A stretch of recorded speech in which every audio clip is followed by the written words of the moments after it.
नमस्ते दीदी लोग। पिछली वीडियो में हमने प्याज की खुदाई के बारे में देखा है। अगर प्याज की खुदाई के बाद उसका अच्छे से भंडारण कर लिया जाए तो प्याज लंबे समय तक टिकेंगी और प्याज का आगे चलकर अच्छा खासा मुनाफा मिल सकता है। तो आइए आज हम सीखते हैं कि प्याज को लंबे समय तक कैसे रखते हैं जिससे वो लंबी समय तक टिके। कभी कभी ऐसा होता है प्याज की पैदावार तो अच्छी हो जाती है लेकिन खराब होने के डर की वजह से किसान उसको सस्ते दामों में बेच देते हैं जिससे उसका लागत के बराबर भी पैसा नहीं निकल पाता है। ऐसा इसलिए होता है कि उसको रखने के लिए उचित स्थान नहीं मिल पाता है और ना उसको रखने के तौर तरीके के बारे में पता होता है जिससे उसको लंबे समय तक रोका जा सके और आने वाले समय में अच्छा दाम मिल सके। जैसे आपको पता है कि हर सिक्के के दो पहलू होते हैं, जिसमें पहला तरीका तो है खुदाई के बाद प्याज के ढेर को कुछ दिन छाया में रखकर हवा लगने के बाद उसकी छटनी करना जरूरी है। जैसे एक एक प्याज को सही से देखकर सड़े गले, कटे फटे, दाग धब्बे वाली गांठों को अलग कर लेना चाहिए। छटाई करते समय सड़े गले प्याज को निकालने में पूरी सावधानी बरतनी चाहिए क्योंकि कटा प्याज जल्दी सड़ जाता है और एक भी सड़ा प्याज बहुत से अन्य प्याजों में सड़न पैदा करता है। और इसी क्रम में ग्रेडिंग यानी श्रेणीवार, जैसे छोटे, बड़े व मंझले गांठों को अलग करके रखना चाहिए। बहुत छोटी गांठें हो तो उनको अलग कर लेना चाहिए, लेकिन बड़े और छोटे कंदों को एक साथ नहीं मिलाना चाहिए क्योंकि एक आकार के कंद रहेंगे तो बाजार में भाव अच्छा मिलेगा। इस तरह छोटी, बड़ी और मंझली गांठों को अलग अलग ढेरी करने के बाद उन ढेरियों को जालीदार जूट या प्लास्टिक की बोरियों में रखना चाहिए। वैसे आजकल बाजार में प्याज के लिए प्लास्टिक की जालीदार बोरियां मिलती हैं, उनका प्रयोग कर सकते हैं। एक बोरी में 10, 20 या 40 किलो तोलकर ऐसे भरें कि बोरियां न तो बहुत ढीली रहें और न जरूरत से ज्यादा कसी हों। इसके बाद प्याज से भरी बोरियों को घर के किसी ऐसे कमरे में रखें जहां अंधेरा रहे। बोरियों को दीवार से लगाकर और सीधे जमीन या फर्श पर न रखें। घर में प्याज रखने के लिए ईंट, बांस या लकड़ी से बनाई जमीन से 3-4 इंच उठी हुई सतह पर रखें जिससे प्याज को निरंतर हवा मिलती रहे। या फिर घर में छत के नीचे 2 छत्ती बनी हो। गांव के घरों में अक्सर ऐसे 2 छत्ती होती हैं, शायद आपके घरों में भी होंगी। तो प्याज को बोरियों में या बिना बोरियों में भरे ही ऐसे ही छत्तियों में रखना सही होता है।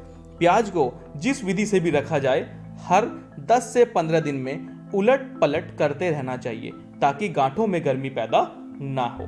और जो भी सड़े गले प्याज हों उन्हें निकालते रहना चाहिए।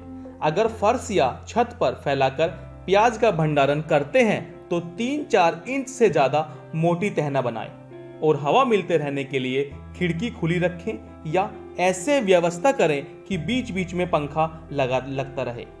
ऐसा करने से किसान घर पर ही लंबे समय तक भंडारण कर सकता है। ध्यान रखें, प्याज को आलू, जिमीकंद, अदरक, अरवी आदि के साथ नहीं रखें। विशेषकर आलू को प्याज के साथ भंडारण करने से आलू जल्दी खराब हो जाता है। इन घरेलू तरीकों के अलावा प्याज को लंबे समय तक रखने के लिए एक वैज्ञानिक तरीका यह भी है कि जिसमें पहले प्याज को रखने के लिए एक बांस का ढांचा बनाते हैं जिसको प्याज का भंडार गृह कहते हैं। प्याज को इस भंडार गृह में रखने के लिए बोरियों में भरने के बजाय सीधा भंडारण भी कर सकते हैं। इस प्रकार के भंडार गृहों में एक बार में 6 से 8 कुंतल प्याज का भंडारण कर सकते हैं। आप ऐसे किसानों को ये ढांचा बनाने के लिए प्रोत्साहित करें जिनके पास ज्यादा प्याज है। उनके लिए ये तरीका काफी फायदेमंद साबित होगा। आपको किसानों को ये समझाना होगा कि भले ही ये ढांचा बनाने में थोड़ी मेहनत लगती है पर इससे पैसे का बहुत फायदा होगा। आप उन्हें बलरामपुर में बिकने वाले प्याज का दाम हिसाब करके भी बता सकती हैं। आइए पहले इस ढांचे को बनाने व उसके बनाने में लगने वाले सामानों के बारे में जान लेते हैं। गांव में उपलब्ध तकनीकी जानकारियों और बांस आदि जैसे उपलब्ध सामग्री का उपयोग करके भंडारण हेतु ढांचा बनाते हैं जो जमीन की सतह से 1 फीट की ऊंचाई पर बनाते हैं। यह 7 फीट ऊंचा, 3 फीट चौड़ा व 6 फीट लंबा आकार का होता है। इसमें 1-1 फीट ऊंचाई के 3 जालीदार खाने बने होते हैं जिसमें प्याज के गांठों को 5-6 महीने तक आसानी से भंडारण किया जा सकता है। इसको जमीन की सतह से ऊपर व चारों तरफ से खुला डुला इसलिए बनाते हैं कि अच्छे से हवा आती जाती रहे, तो प्याज सड़ती नहीं है। और जब बाजार में अच्छा दाम मिले तो उसको निकालकर बेचा जा सकता है।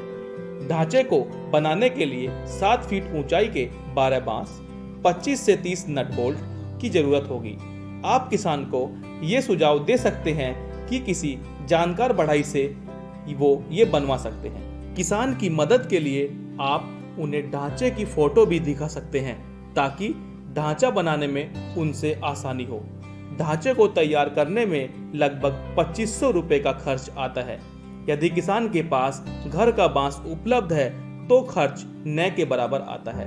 आप किसान को ये समझा सकते हैं कि एक बार भंडारण गृह तैयार हो जाने के बाद अगर इसकी अच्छे से देखभाल की गई है, यानी बारिश के पानी या तेज धूप से बचा लिया जाए, तो इसको 3 से 4 साल तक आसानी से प्रयोग में लाया जा सकता है। इस प्रकार प्याज का लंबे समय तक भंडारण करने के लिए बांस का ढांचा बनाकर उसमें रखने से गलने व सड़ने से होने वाले नुकसान को काफी हद तक कम किया जा सकता है। प्याज भरने के बाद इस ढांचे को किसी हवादार ऐसे कमरे में रखना चाहिए जहां ज्यादा उजाला न हो, क्योंकि मई जून में बहुत ज्यादा गर्मी होती है। इसलिए अच्छा होगा कि किसान इसके लिए कच्चे मकान या कच्ची फर्श, कच्ची छत वाले कमरे का इस्तेमाल करें।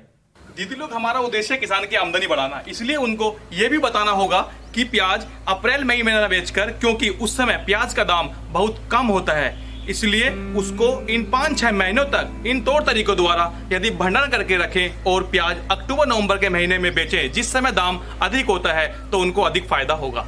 इस वीडियो से यह सीख जरूर लें कि प्याज को भंडारण करने का सही तरीका क्या है और उसको लंबे समय तक भंडारण कैसे करें कि उससे अधिक मुनाफा कमाया जा सके। इन सभी तौर तरीकों को अपने आसपास के समुदाय के लोगों को ज्यादा से ज्यादा सिखाकर उनकी आर्थिक स्थिति को मजबूत बना सकते हैं। सभी दीदी लोगों को मेरा नमस्ते, धन्यवाद।